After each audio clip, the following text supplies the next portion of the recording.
మత్తయి సువార్త 19 పేజ్. మరియు నీ సహోదరుడు నీ ఎడల తప్పిదము చేసిన ఎడల నీవు పోయి నీవును అతడును ఒంటరిగా ఉన్నప్పుడు అతన్ని గద్దించుము. అతడు నీ మాట వినిన ఎడల నీ సహోదరుని సంపాదించుకుంటవి. అతడు వినని ఎడల 2-3 సాక్షుల నోట ప్రతి మాట స్థిరపరచబడినట్లు నీవు ఒకరినిద్దరిని వెంట పెట్టుకొని అతని యొద్దకి పొమ్ము. అతడు వారి మాటను వినిన ఎడల ఆ సంగతి సంఘమునకు తెలియచెప్పము.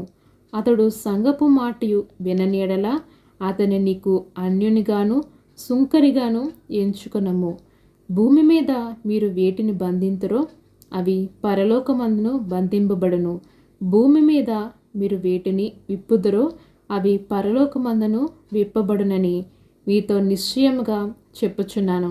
మరియు మీలో 2 తాము వేడుకొన్న దేని గూర్చైనను భూమి మీద ఏకీభవించిన ఎడల అది పరలోకమందున నా తండ్రి వలన వారికి దొరకనని మీతో చెప్పుచున్నాను. ఏలయనగా 2-3 నా నామమున ఎక్కడ కూడి ఉందరో అక్కడ నేను వారి మధ్యన ఉందనని చెప్పెను. ఆమేన్.